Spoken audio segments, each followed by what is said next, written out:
Prawn here with some tips and tricks for PVE Tarkov. Like, if you've had too much of life, you can keep jamming stims until you just die, which will give you the real Tarkov experience. Now, another thing that is a bit random and pretty niche, because it's pretty hard to replicate, I've discovered by accident that might well be useful. Here you can see I've managed to kill one of the bosses, and yet he's still there, shooting constantly and firmly bugged out. No danger to me, but he's also not lootable, which is not ideal.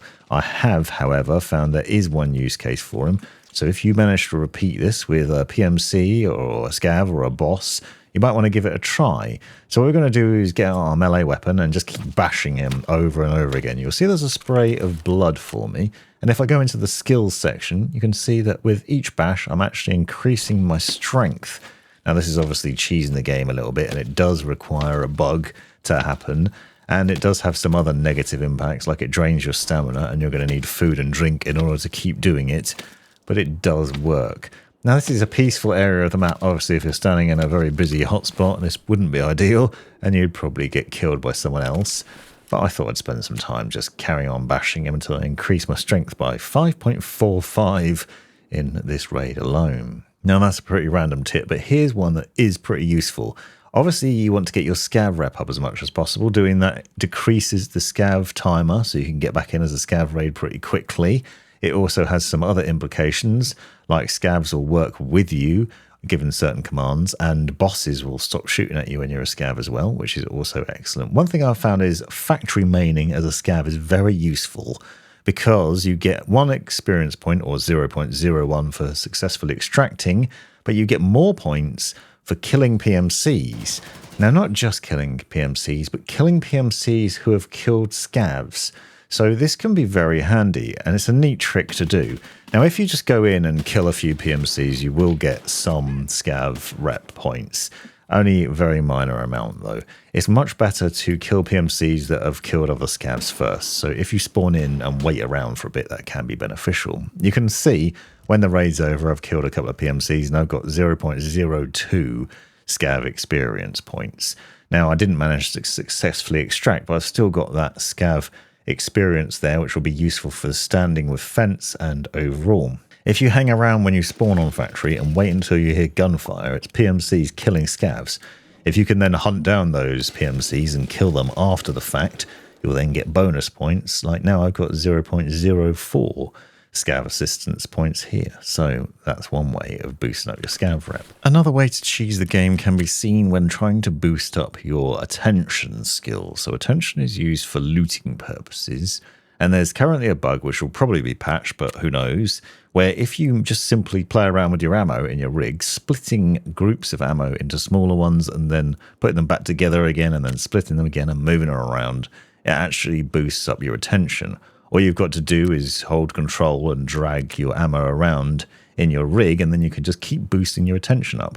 This is increasing your looting speed and your examination speed, making it faster to loot things in the world, and then for making you safer while doing it. So spending some time doing this could be useful. Another thing that's useful is the ability to pin stuff. In a recent patch, Battlestate made it possible to pin things in your stash. So you can actually use this logic to make your looting and storing of things more efficient.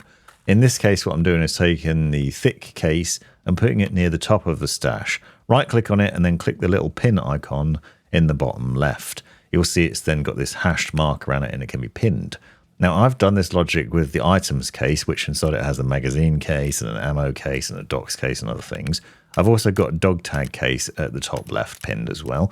That means I can empty out my dog tag case from my safe container into that and then straight into the stash, making life a lot easier for just putting loot away when I return from the game. So here's a trick for ammunition. I don't know about you, but I find it really hard to sort of be on top of what ammo is good. Obviously, you can right click and go to inspect, and then you can look at the drop down and you can see what the penetration is. This penetration, for example, on Armageddon is absolutely terrible, although the damage is all right. It's not going to penetrate very well. So I don't want that, so we can get rid of it. But if you want to sort of know which ammo is actually semi-decent, like if we have a look at it, for example, and it shows it's very high, and we want to be able to keep an eye on that easily, then we could maybe use the wish list setup. So you could use this, for example, to put a little marker next to it to say you definitely want this. So if you see it in game and it has that little marker on it, you can then grab it and then keep hold of it and know that it's going to be good and worth having. So you can just keep repeating this. It's like, get this stuff. So I know M882, for example, is used for crafting AP 6.3, so I know I want that. And then I'm going to mark the other ammo that's also high quality with an additional mark. And then I can just abandon other ammo that isn't as good.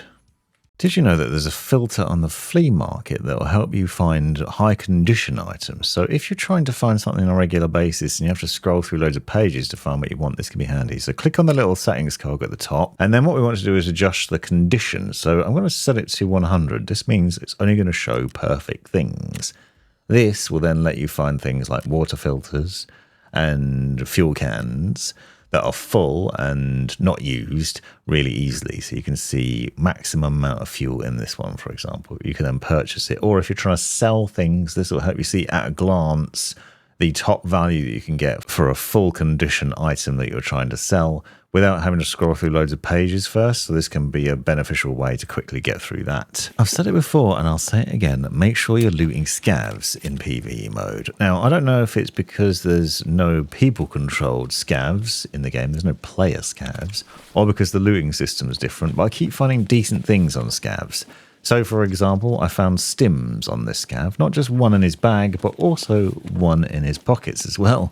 You'll often find bundles of money and other things of interest on them, including keys, so it's well worth having a look in scav pockets.